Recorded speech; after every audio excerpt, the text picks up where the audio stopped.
நாம் பார்க்க போகிறது கேரளம் கேரளாவாக மாறிய வரலாறு. இந்தியாவில் மிக முக்கியமான ஒரு பகுதி பார்த்திங்கன்னா கேரளம். பழங்காலந்தொட்டே அந்த பகுதிக்கு கேரளம் அப்படின்னு தான் பெயர். கேரா அப்படின்னா தென்னை என்ற அர்த்தம்.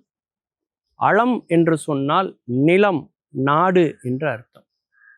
தென்னையினுடைய நாடு, தென்னையினுடைய நிலம் அப்படிங்கிறது தான் கேரளம் என்ற வார்த்தைக்கான அர்த்தம். அது மட்டும் இல்லை, சேர மன்னர்கள் ஆண்ட ஒரு பகுதி அப்படிங்கிறனால சேரளம் அப்படிங்கிறது கேரளம் அப்படின்னு மருவியதாகவும் சொல்கிறாங்க. ஆனால் இது ஆங்கிலேயர்கள் என்ன செய்கிறாங்க, இந்த கேரளம்ங்கிற வார்த்தை அவங்க வாயில் வரல, அதனால் அவங்க கேரளா அப்படின்னு மாற்றுறாங்க. ஆங்கிலேயர்கள் இப்படி மாற்றினாலும் கூட 2000 ஆண்டுகளுக்கு முன்பே, கிறிஸ்து பிறப்பதற்கு முன்பே, கிமு 2056லேயே பார்த்தீங்கன்னா அசோகருடைய கல்வெட்டுக்கள் எல்லாவற்றிலுமே இந்த கேரளம் அப்படிங்கிற வார்த்தையை நம்ம பார்க்க முடியுது. இன்னைக்கும் அந்த மக்கள் அந்த மாநிலத்தை கேரளம் அப்படின்னு தான் சொல்றாங்க. ஆனா நம்முடைய எல்லா ஆவணங்கள்லையும் அது கேரளா அப்படின்னு இருக்கு. தங்கள் மாநிலத்துக்கான பெயரை மாற்றணும், காலனி ஆதிக்கத்தினால வெள்ளைக்காரன் வச்ச அந்த பெயரை நீக்கணும், நம்முடைய மண்ணினுடைய வரலாறை நம் மாநிலத்தின் பெயரின் மூலமாக மீட்டெடுக்கணும் அப்படிங்கிற ஒரு போராட்டம் பல தசாப்த காலங்களாக அந்த மண்ணில் தொடர்ந்து நடந்துக்கிட்டே இருக்கு.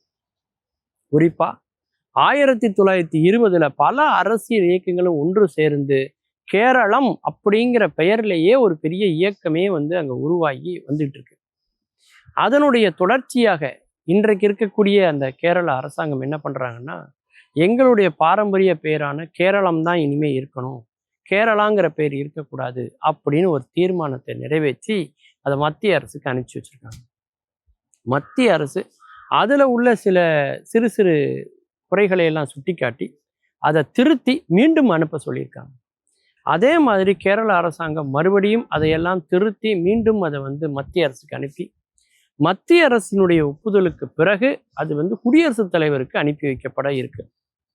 குடியரசுத் தலைவர் என்ன பண்ணுவார்னா, மறுபடியும் கேரளாவில் உள்ள அந்த சட்டசபையில் எல்லா கட்சியினர்கள் மற்ற எல்லாருடைய கருத்து கேட்புக்காக அவர் அனுப்பி வைப்பார்.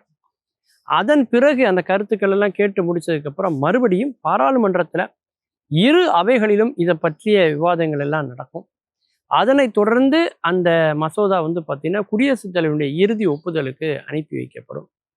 அவர் கையொப்பமிட்ட பிறகு அது நம்ம அரசியலமைப்பு சட்டத்தில் மாற்றம் செய்யப்பட்டு எல்லா ஆவணங்களையும் மாற்றம் செய்யப்பட்டு இந்த ஆண்டு இந்த நாளிலிருந்து இந்த இடத்துக்கு கேரளா அப்படிங்கிற பேர் கிடையாது, கேரளம் அப்படிங்கிற பேர் உண்டு அப்படின்னு அவங்க மாற்றுவாங்க. அந்த அளவுக்கு ஒரு மிக நீண்ட நெடிய ஒரு போராட்ட ஒரு வரலாறை கொண்ட ஒன்று தான் இந்த கேரளம் கேரளாவாக மாறிய அந்த வரலாறு.